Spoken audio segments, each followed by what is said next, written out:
So thanks a lot for the invitation to come to Cambridge. I'm now on sabbatical in Oxford on the other place, so it's not so far to travel, but I'm very happy to be invited here. And this is, I guess, one of my favorite topics on the question of the hidden God, which is maybe difficult to identify as one topic because it's so diverse. It's so it's covering so many questions, both in contemporary thinking at the limit between philosophy and theology, but also historically.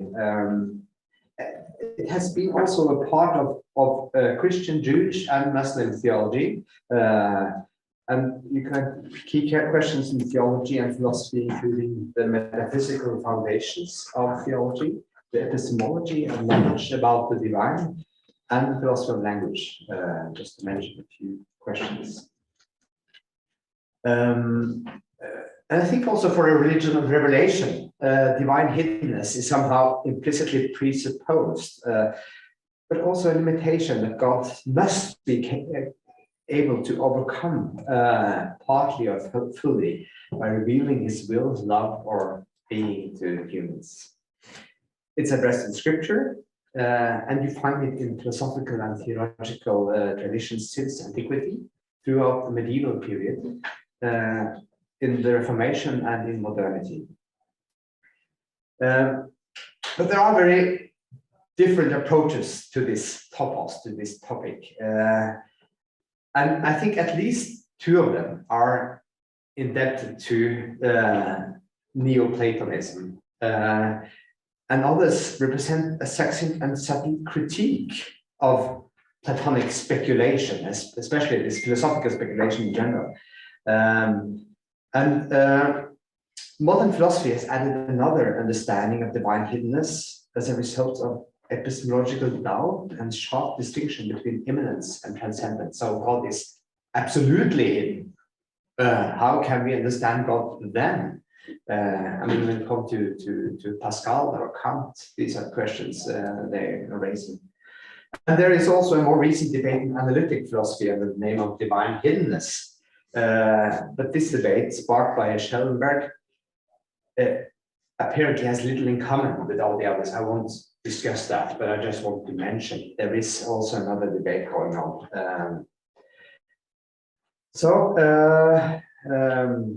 A few words about the background for this in biblical sources and in Greek philosophy, just sketching the background for the topic. Because the God of the Hebrew Bible, Old Testament, is not to be represented by images and idols. And in scripture, Yahweh is referred to as the one and true God in heaven, who reveals himself to Abraham, Isaac, Moses, and the prophets. And the most important medium is the voice. Exodus 3, Moses in the burning bush, and God who reveals his name. But then also Moses approaches God on Mount Sinai in a cloud, and the prophet encounters God in a silent whisper. So we have these stories about the hidden God. And there is an important quote from Isaiah 45, where he proclaims that God is a hidden, Elohim is a hidden God. Vere tu es Deus absconditus. Truly you are a God that hides yourself. And also in the New Testament, it's rather important in the later discussions. Paul describes God as hidden in an unapproachable light, first the letter to Timothy. And John claims that although no one has ever seen God, the Son has made him known.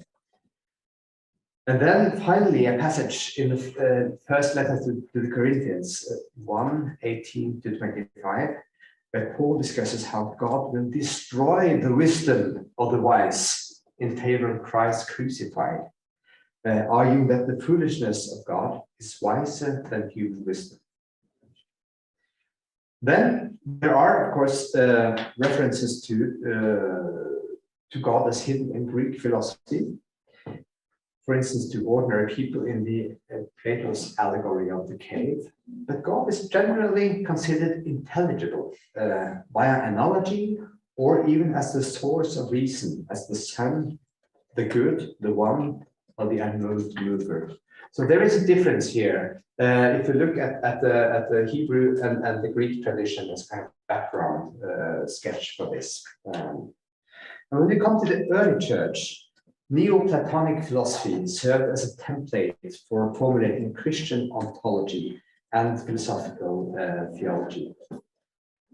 But several church fathers identify a key difference between Platonic metaphysics and Christian scriptures. The ultimate reality, God, or the One, is not accessible by reason alone. On the contrary, the Cappadocian fathers, and especially Gregory of Nyssa, describes the way of acquiring knowledge of God as proceeding in the footsteps of Moses at the Mount Sinai, where he finally encounters God in the dark cloud. So that is the image of the hidden one. The cloud of unknowing, which for Gregory is a description of contemplative prayer, the place where God becomes present and provides his word to the faithful. So it's an experience of certainty beyond reason, right? So there is some kind of experience there, and this kind of certainty, but it's not possible to achieve by reason alone. Yeah. And then the most important source here maybe is the work of Dionysius the Areopagite, who is very, very influential, both in the East and in the West, when he addresses this topic. In his little book, 10, 15 pages on the mystical theology, he describes the ascent of a theologian towards the source of being, the Trinitarian mystery, which itself is beyond being, beyond the distinction of light and darkness, beyond the principle of contradiction, and even beyond the distinction of being and non-being. So, what is it then?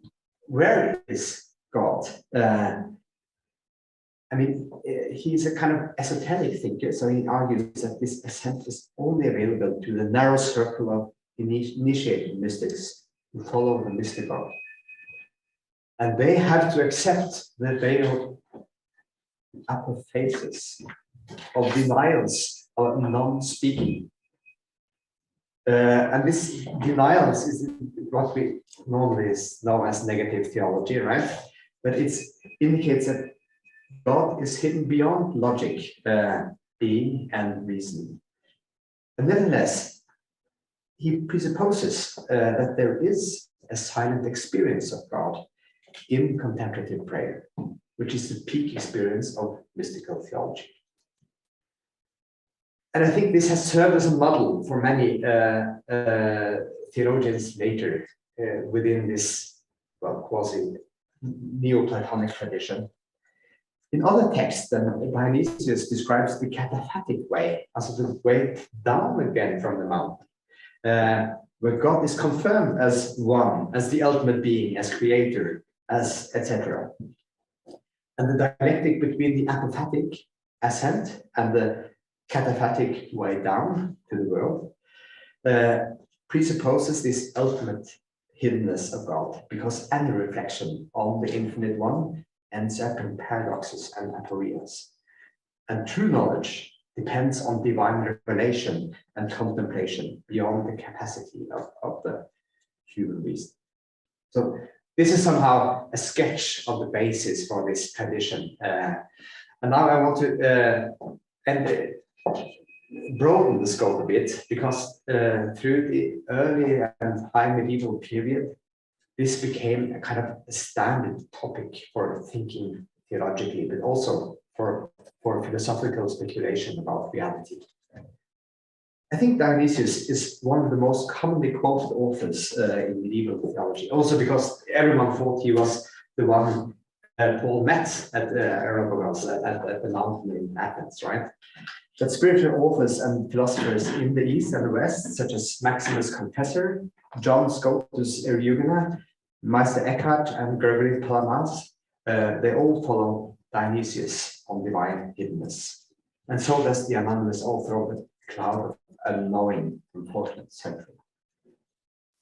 But in this medieval period, there are also Jewish and Muslim scholars such as Maimonides, you say in English, right? Maimonides, I would say in German or Norwegian, and Ibn Arabi, who developed a subtle dialectic of a relationship between the hidden and the revealed God. Ibn Arabi reflects on how God is veiled. So he uses this image of a veil, both hidden and revealed by his names. And this Spanish golden age, right, in the 12th, 13th century, around Cordoba, Alhambra, this beautiful era when there was kind of connection between the Muslim and the Jewish and the Christian traditions. They didn't have to fight about that. They didn't have to fear each other because they had intellectual discussions about it. And there is a vivid exchange and mutual influence between these traditions on the topic. And in his book called The Guide to the Perplexed, Maimonides argues that negation is preferable to affirmation. So he follows this way of negation. And he writes, even negation is objectionable to the degree that it introduces complexity. God is neither this nor that. What is that God? Maimonides replies that ultimately any kind of verbal expression fails us. And rather than provide a precise metaphysical account of the nature of God, the purpose of theological discourse is heuristic, to conduct the mind toward the utmost reach that man may attain in the apprehension of God, of him. Theological language is important to the degree that it eliminates error and sets us along the path of recognizing God's transcendence. And he admits that unless we could speak of God, we could easily fall into the trap of thinking that God is corporeal or something like that. But in the end, the only thing it reveals is that God is beyond the reach of any subject predicate of proposition. So he writes, know that when you make an affirmation ascribing another thing to him, you become more remote from him in two respects. One of them is that everything you affirm is perfection only with reference to us. And the other is that he does not possess a thing other than his essence. So it's a distinction here between essence, which belongs to God, but is somehow ineffable. And he cites Psalm 65, concluding that the highest form of praise you can give God is silence. So this is not silence, it's the opposite. Okay, try to continue. Then I just also wanted to mention how this and it's a bit interesting because the pluralism evolves around this strict thinking of oneness, of the one as the center for everything, right? But because they're focusing so strictly on God as unity, as oneness, beyond all differences, it's also possible to think of differences as relative to this one. I think that is partly why you get the kind of early pluralism in this period. And the famous thinker and mystic Ibn Arabi, living approximately at the same time,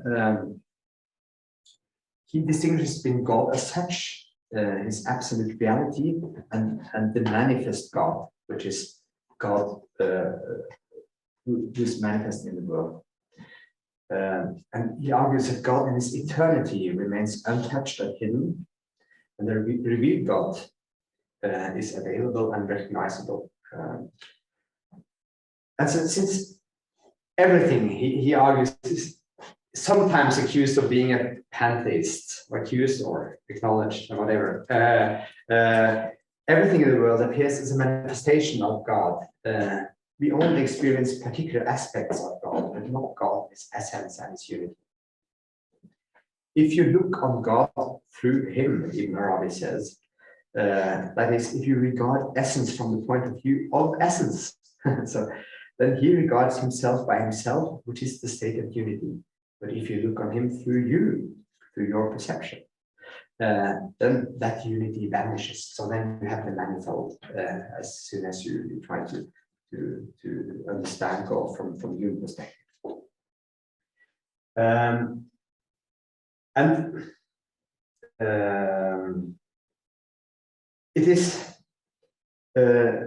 It sounds a bit like an echo of Plotinus, actually, the idea of the one as present everywhere and nowhere. But for even Arabi, this revealed God, Hak, he uses this Arabic word there, is everywhere as a universal essence, not as an absolute cause as in Plotinus, but he is an absolute reality. It is nowhere, which means above all, where and how. So as this absolute reality, God is one, but as the manifest reality, He is empirical diversity. And he argues, unity has no other meaning than two or more things being actually identical, but conceptually distinguishable, the one from the other. So in the sense, the one is the other.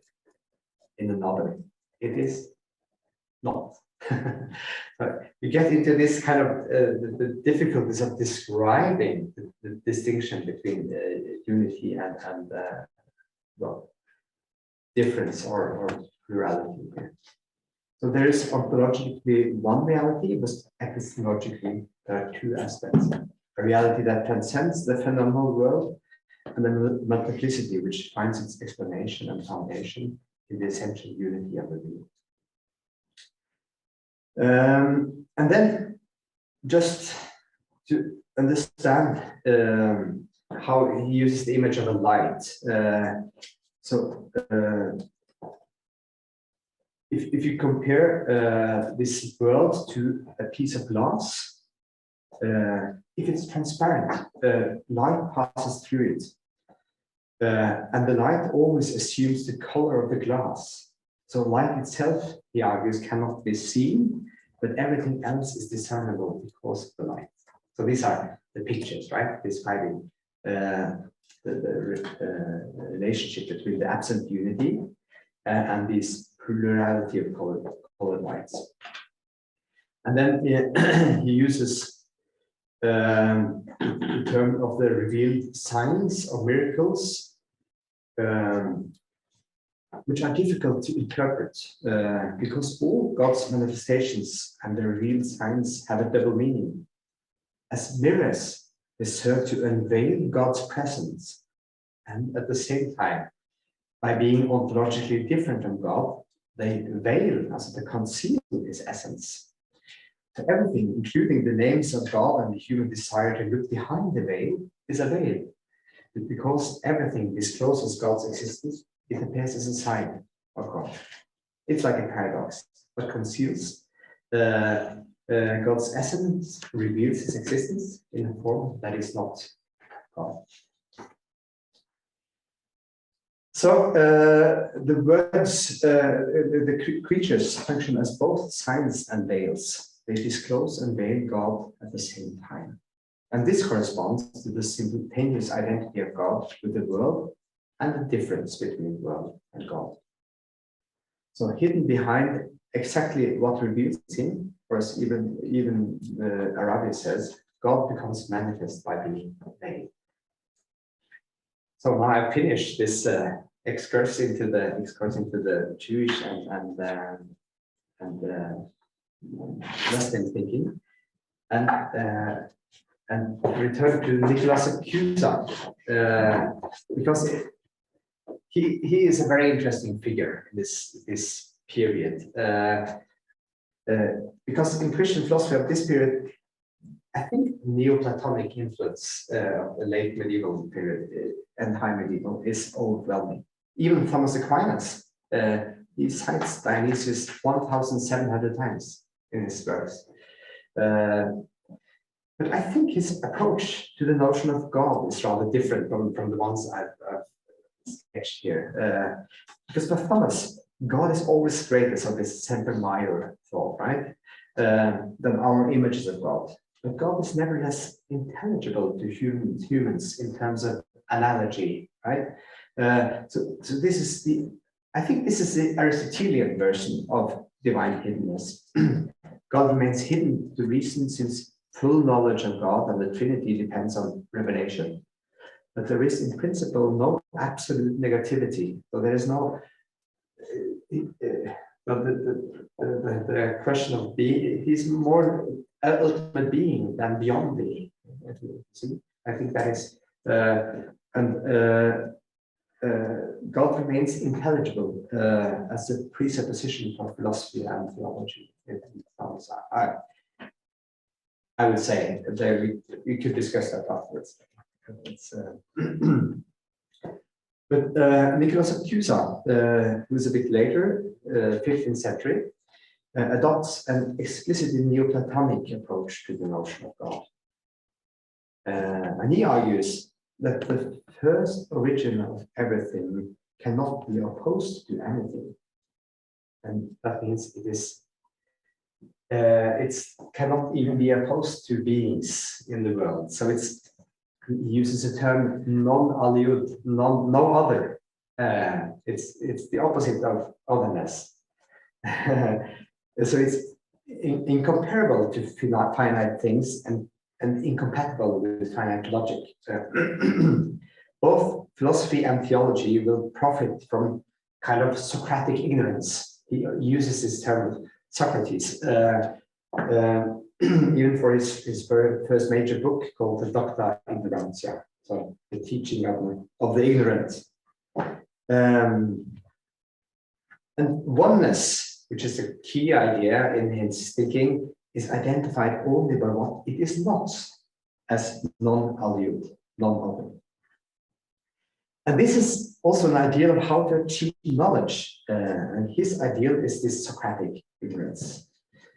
So he acknowledges that it remains an ideal to be an idiot. He writes 3 books on the idiots, which are all ideals. And he published, So he writes also a short dialogue called De Deo Absconditu, on the hidden God. And another one, which is more famous, I think, on the Pace Fidei, on the piece of faith. And here he draws this question of the hidden God into how the 3 religions, Judaism, Christianity, Islam, even Hinduism, he mentions there. There's an Indian coming with some questions about deities. What about that? And they tend to agree that that's not the true God, it's just an image of God. So they all relate to the one and true God.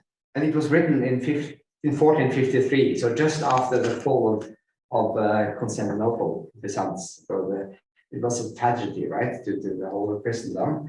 But Cusa remains a defender of true faith and argues it should be plural, open to various faiths, and it has to, because this ineffable one is beyond all knowledge, and all the interlocutors, whether Greek or Jew, Arab or Indian, Italian or Englishman, all these people come up there, and the Spaniard and German may contribute to discernment of true faith, given that truth itself is one, although the expressions of this oneness are manifold.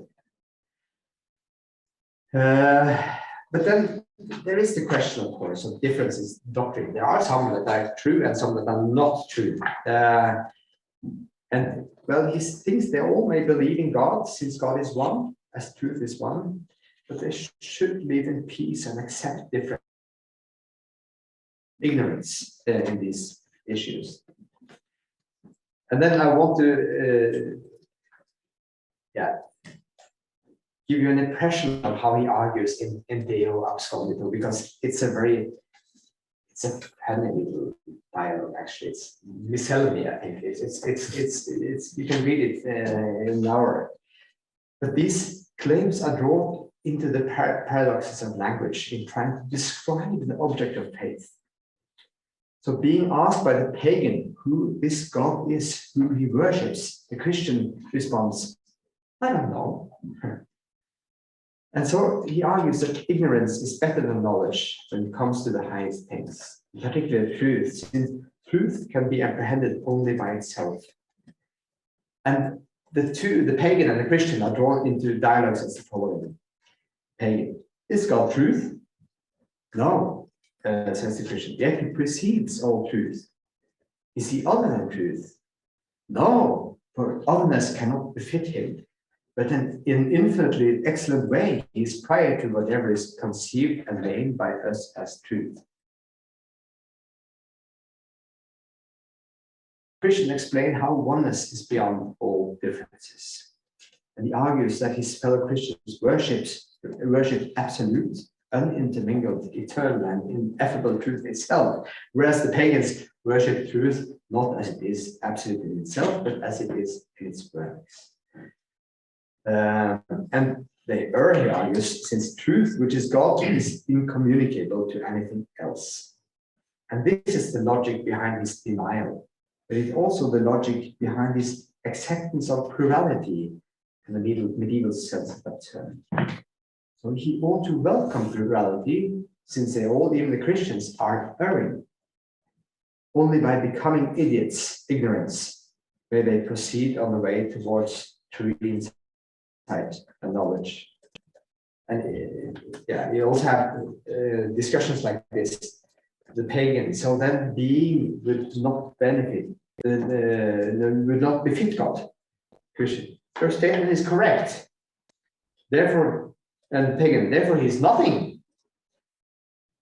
Christian, no, it's not the case that he is nothing, or that he is, nor is he both nothing and not nothing. Rather, he is the source and origin of all the beginnings of being and of not being. Of strange sentences then. So truth is not something, truth cannot even be named. Not ineffable, but all beyond all things effable, since he is the cause of all things nameable. But God remains hidden, is named secret, and yet the absolute presupposition for and cause of all that is. So that is the pluralism connected to the oneness. Now we come to Protestantism. Because when we come to Martin Luther, somehow all these I discuss this quite a lot in this book on the hidden God. Luther is a thinker who somehow rejects it all. He just crashes it, and rather early in his career. But it's not just rejecting it. So it's dealing with the problems caused by thinking of a kind of speculative oneness beyond all that is. But he referred to Dionysius, Luther too, in some early texts on the Psalms, Narrationes and Psalms. So there is a kind of Neoplatonic framework before he starts arguing.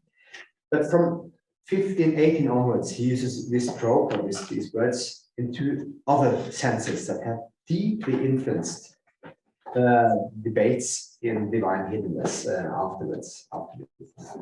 And both, I think, remain controversial, but they also became seminal for modern theology.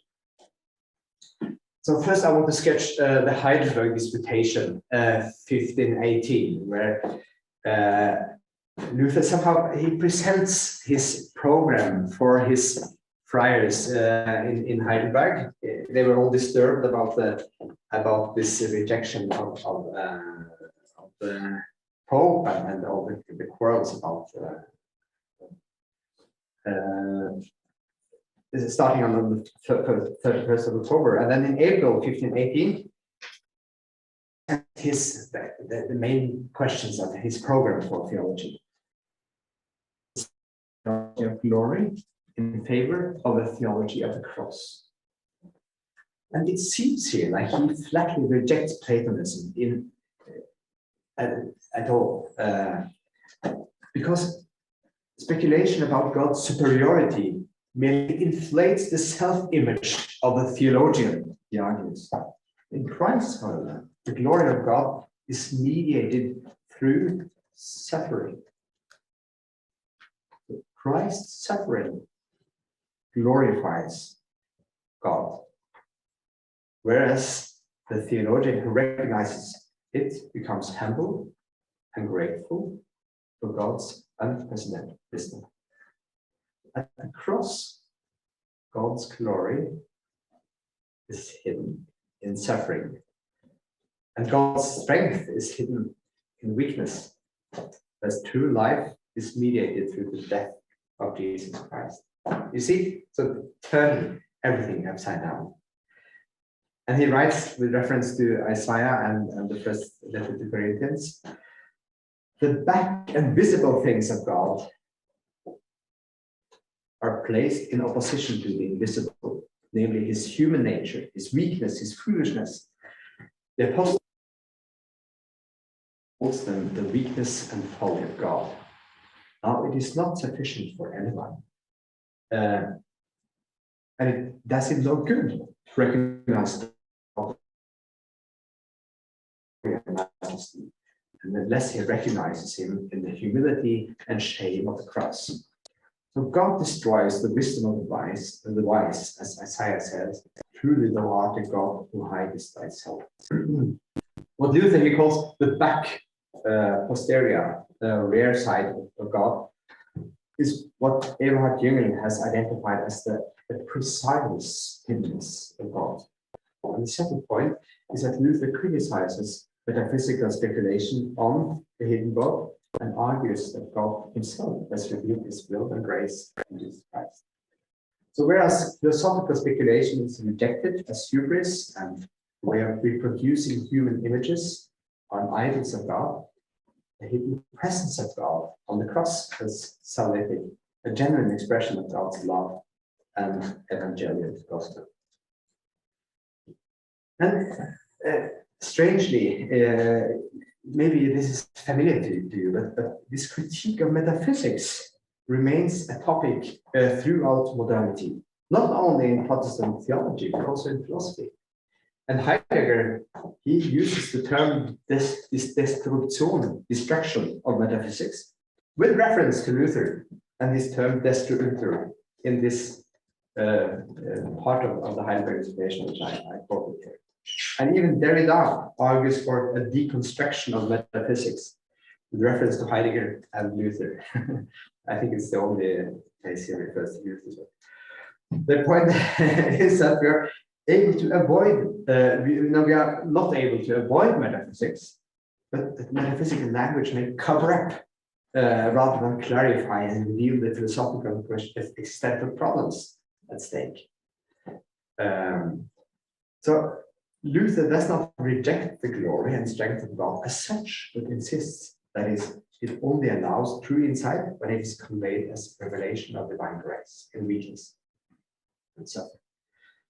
So this hiddenness on the cross implies a kind of happy exchange where sin is exchanged with grace, despair with hope, and death with eternal life. So you see there is a movement here. Even a kind of kenotic movement, God coming to the world and to the. And in Protestant theology and philosophy, this has often been seen as a total rejection of mystical thinking and practice in favor of a more open, more exoteric, also accessibility of divine knowledge to anyone who is willing to accept the word of the cross as a word of reconciliation. And it represents a kind of warning against excessive philosophical speculation. But the question is it also a rejection of Platonism per se? And I'm not quite convinced about that. Because there are also 10 philosophical theses as part of addition to the 28 theological theses in this Heidelberg disputation. Most people don't read it because they think it's rubbish, but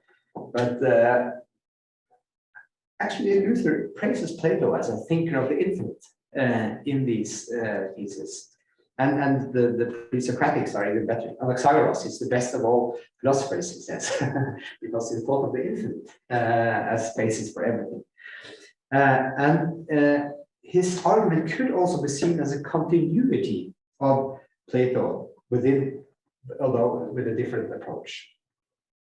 And there is a phenomenologist called Rainer Schurman. He argues that Luther represents the decisive turning point in the history of philosophy, where philosophy turns from so first you have the period of the one, which is Greek philosophy, then nature in the Latin philosophy.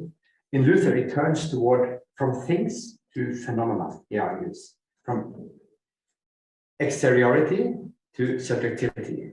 And he points at Luther displays a broken self, which is kind of basis for all the discussion in Descartes and Kant and everything afterwards.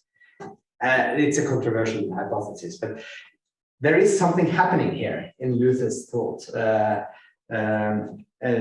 opening up for a phenomenology of the world, actually. So he interprets the world according to the word. And the hiddenness of the subcontrary and contrary is decisive for his way of understanding the precise hiddenness of God. Then there is also a kind of sense of the Deus Absconditus in Luther, and that's part of his response to Erasmus in the bondage of the will. And this is rather a less joyful expression of divine hiddenness. So Erasmus challenges Luther and asking whether God is only present in good things, not in evil, and whether God actually deplores the death of a sinner, given that even death is caused by the Almighty.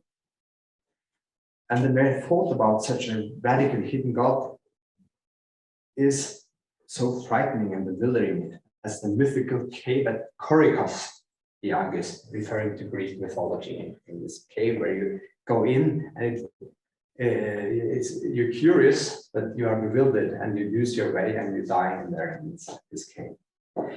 And Luther admits that he argues that there is a more radical hiddenness of God that we ought to presuppose, that it cannot be preached or rationally understood. It is more confusing and disturbing than a multitude of Korikos caves, he argues. And this naked and hidden God, Deus nudus, Deus absconditus, is, according to Luther, not to be inquired into, but reverently adored as by far the most awe-inspiring secret of divine majesty. So it's confusing, terrifying, and bewildering to anyone who seeks understanding.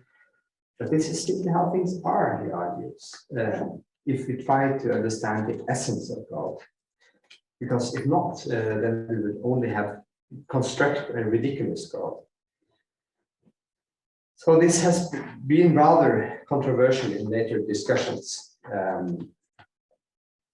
So I will not keep on talking for another half an hour, but I will say a few words on how this develops after Luther, because it's an interesting history here. You have a few important figures in that history. There is Blaise Pascal, who mentions Deus Absconditus a number of times and quotes Isaiah on that topic.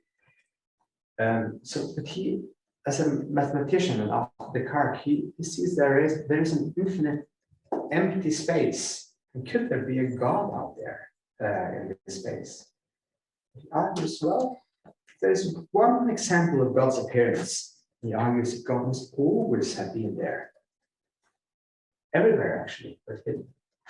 So it's dividing this infinite universe of both presence and absence, and that means divine hiddenness.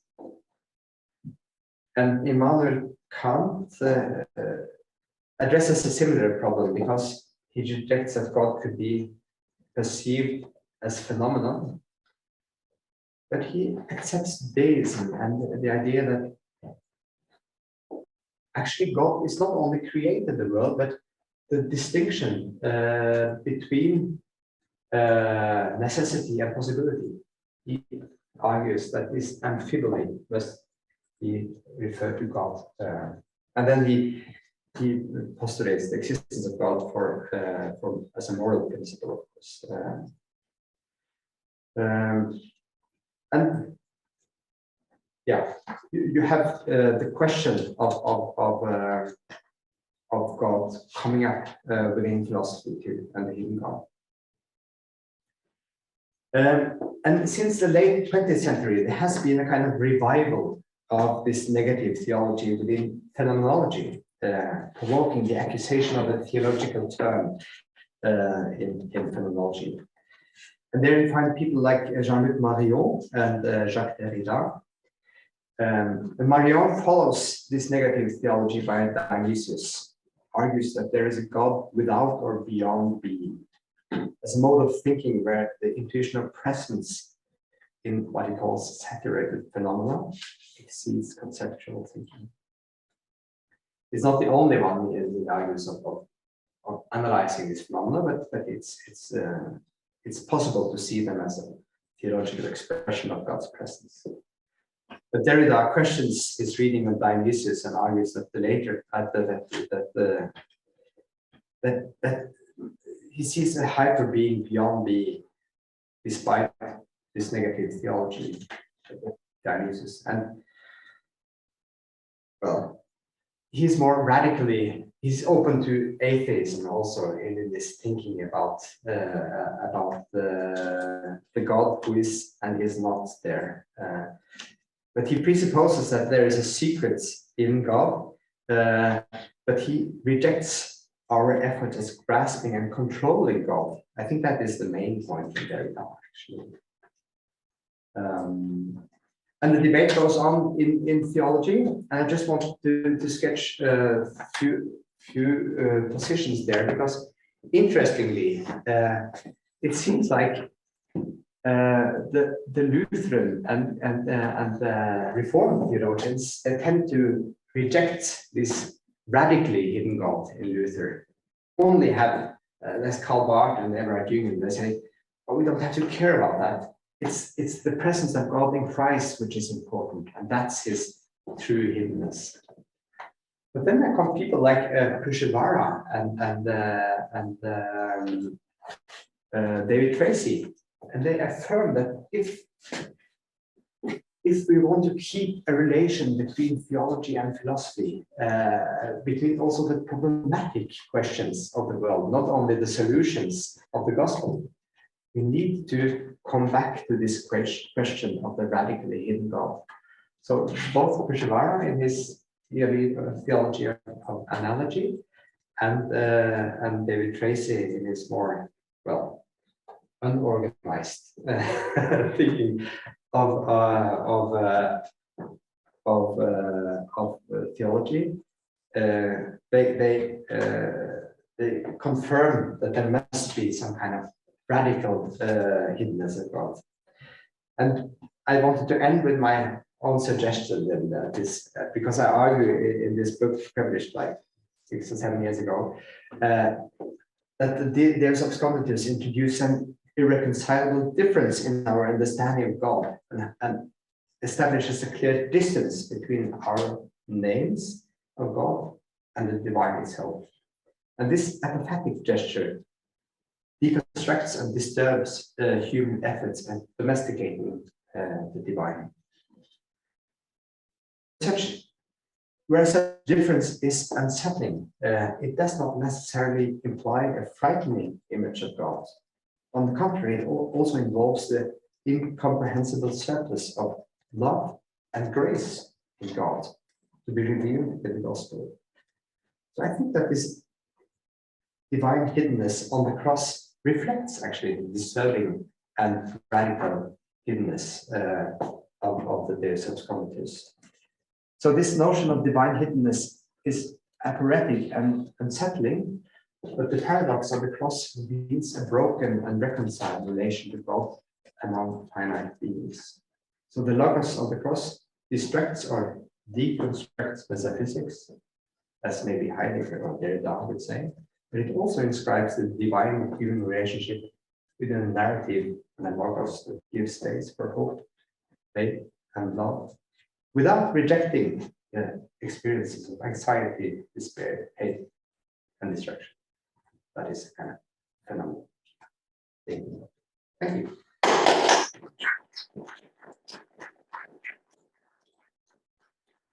Thank you very much for that very rich, suggestive, and for our group very pertinent paper. I remember going to the Wartburg for the centenary, the celebrations of Luther, and there was this wonderful exhibition of Luther's works, including, I think, a copy of Tauler. And I noticed, I think, next to Nuda Fides in Deum, Luther's handwriting. Now, this is very interesting because this idea of the nakedness is deeply Platonic. Plotinus uses that image that you use. It's the aphelepanta, it's the aphyrosis, the stripping clothes away, so that in the Borghese gallery, where Titian has that one of the great pieces in the gallery in Borghese is Sacred and Profane Love. And I remember a guide in the Borghese saying, well, of course, the sacred love is dressed and the profane is naked, but she's wrong. It's exactly the opposite, because of course the naked love is that's the simple soul, that's the soul that has been divested of all the supports and all the vanity and all the so that I think is struck me as that sort of Platonic side of Luther. But I just wanted, since we're in Cambridge, and since, as you know, I've got this sort of strange obsession with the Cambridge Platonists, who represent themselves a form of Protestant mysticism. I mean, they came out of the Reformed tradition. Emmanuel and Christ were really the kind of bulwark of a strong Westminster Confession tradition in Cambridge, and yet they all of them rejected this because of problems with predestination, which they thought, double predestination, which they thought was incompatible with the God of love. And there are two features of this which are relevant for the hiddenness of God theme, and one is that Dennis disappears. So Dennis the Areopagite is replaced by Origen. And of course, that shifts the tenor of their philosophy and theology. So the negative theology that's so strong in Dennis becomes replaced with this much more cataphatic strand that you find in Origen. The other is Erasmus. So they're great admirers of Erasmus, which again, so leads to this emphasis on the positive reflecting of divine goodness, and again with that a stress on reason. So there's a very significant American historian of philosophy called Frederick Beiser, who wrote this book, The Sovereignty of Reason, in which he sees the Cambridge Platonists as an absolute crucial moment in the development of these strong notion of reason that you find in Kant and German idealism. So I just want to put that to you. First of all, the agreement with you, yes, this complex but deep Platonic element in Luther himself, clearly linked to Dennis. But then within the Platonic tradition, and one might say within a broadly speaking Protestant Platonic tradition, philosophical theology, which is for various historical reasons, but also programmatically opposed to a radically apophatic theology. No. That's sure. I guess and it's not so different from even other forms of Protestant theology. there was a historian of theology who argued that these questions raised by Luther, they were quickly forgotten. So in the 17th, 18th, even 19th century, they were not really discussed as principal questions. And then in the 20th century, they came as one of the big questions. So maybe I think even that this is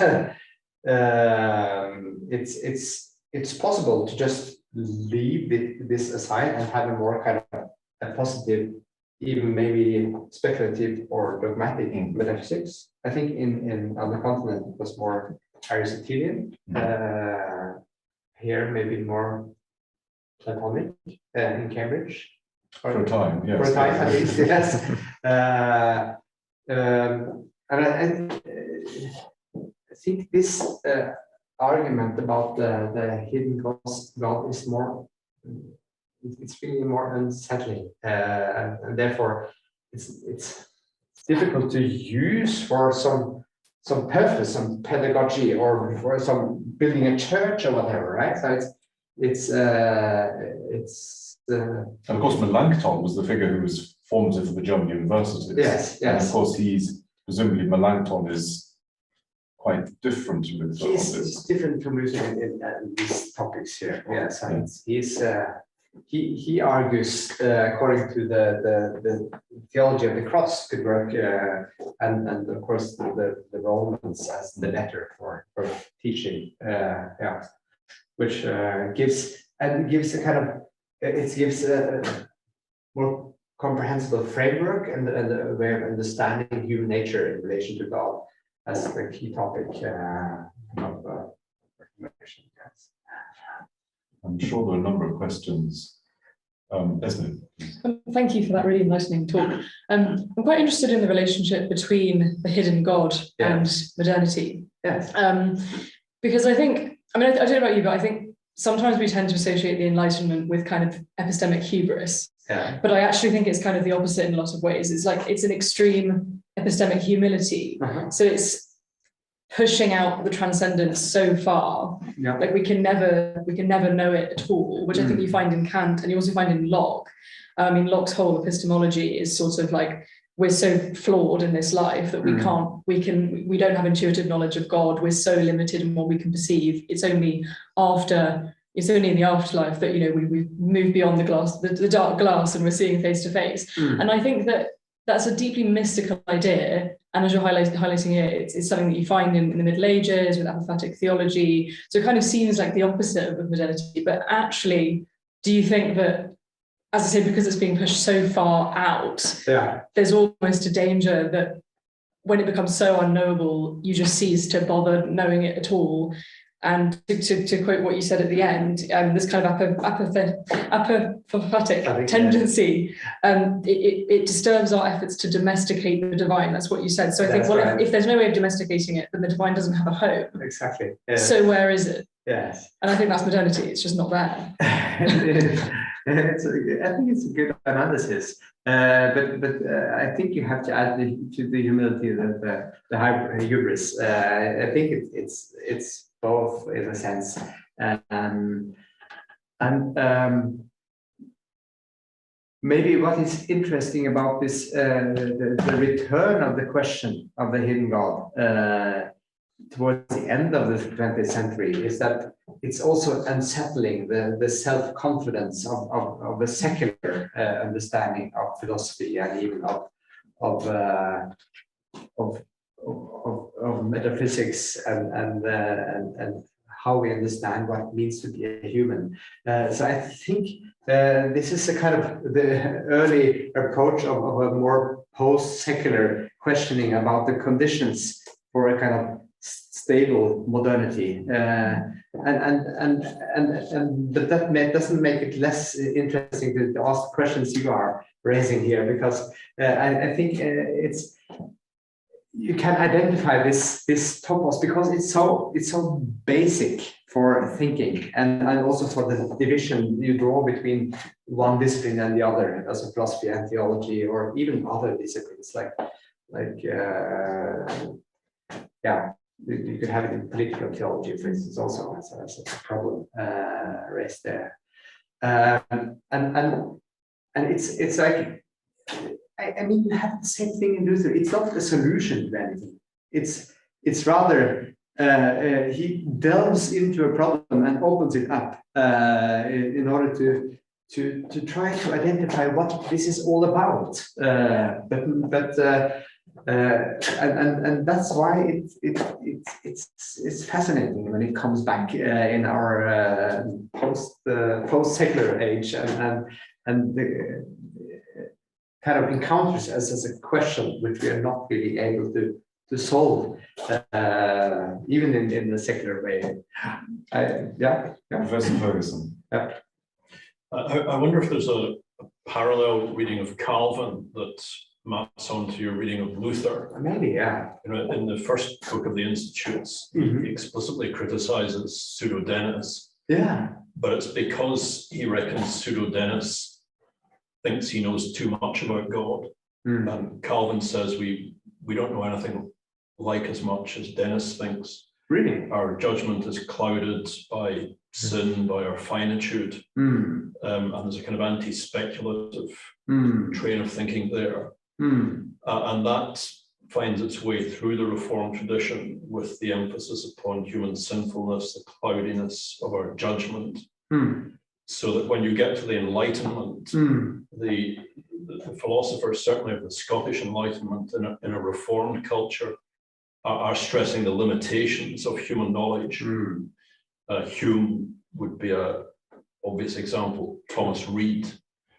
And Alexander Brodie, in his commentary on this, has said that he thinks there's a kind of theology of the Scottish Enlightenment that reflects this earlier emphasis upon our lack of knowledge, our epistemological limitations, and they see this as in fact providential. This is the way God has made us, and it helps us for the practical business of living. Walterstorff has taken that up with his notion of living wisely in the darkness. Whether that's Platonist, I'm not at all sure, but there's an interesting story, I think, that you point towards in your analysis of Luther and what comes later in the philosophical tradition. Yes, could that be some kind of skepticism also coming up within the Christian? I'm not sure, but it's interesting. But and still, I should read Calvin more carefully there on this. But it's probably similar, but still a different approach to the questions. Could it be that Calvin has a more stable system of theology than Luther has? So there is a kind of so there is a skepticism concerning what you can know and what you can't, but still what you can know is sufficient from reading the Gospels and so on to kind of organize the human life and the life of the church and all these questions. It might be similar to your characterization of Thomas Aquinas, actually. Yes, really. He speaks about, you know, our lack of knowledge and comprehension, but God accommodates God's self to our human condition through the incarnation, through the words of Scripture, through the ordinances of the church.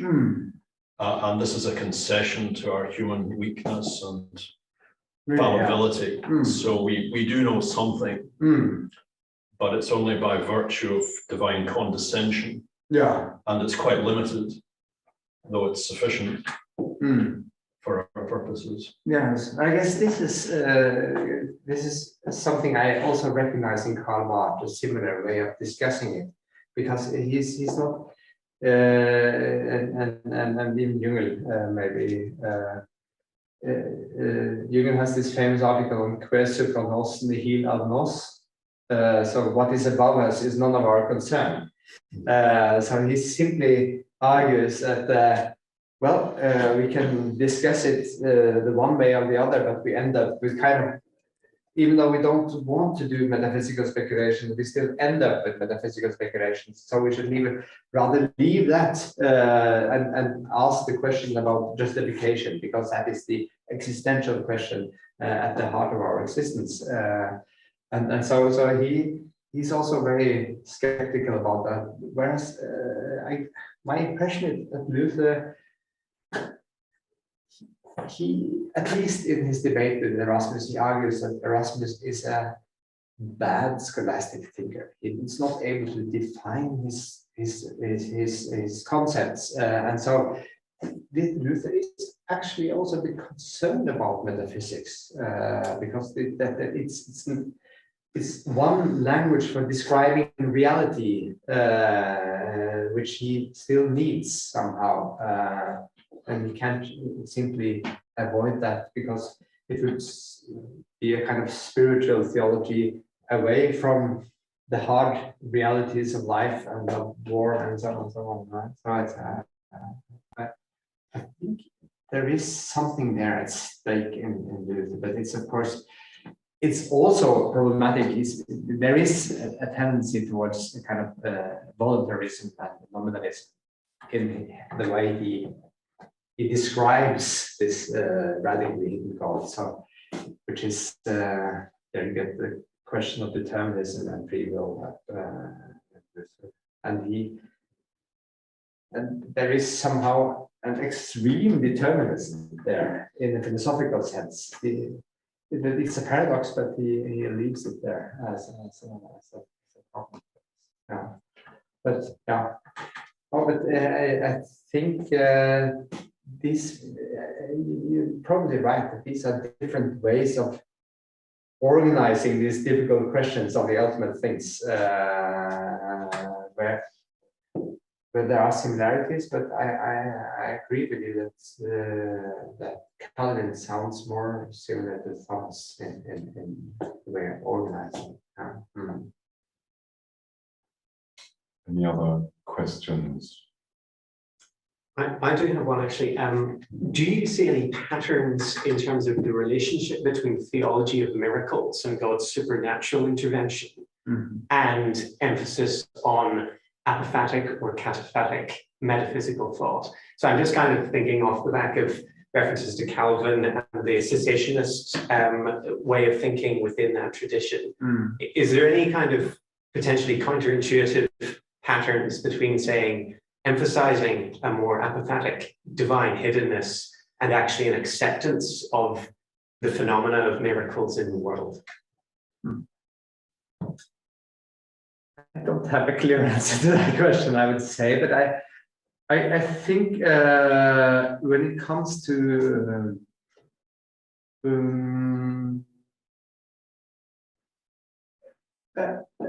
not having to distinguish so sharply between natural and supernatural phenomena, so to speak, so everyday miracles and the exceptional miracles, I think that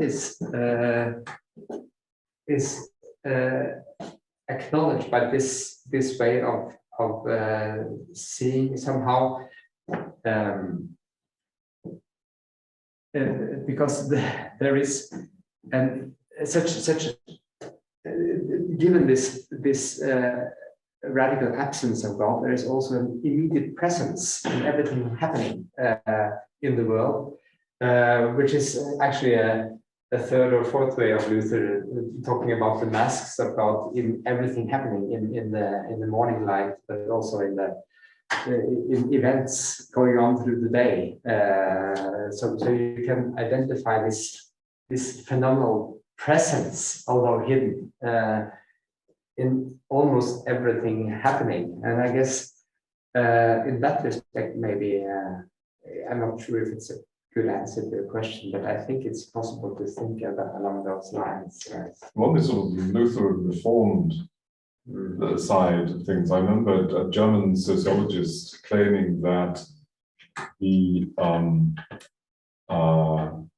meeting at Marburg between Luther, was it Zwingli, about the real presence, was one of these paradigmatic conflicts in Western thought, and that's all to do with the presence or the absence of the divine in the world, and the Lutheran doctrine of the ubiquity of Christ and the insistence on the real presence, in opposition to Zwingli, represented this dividing point in European consciousness.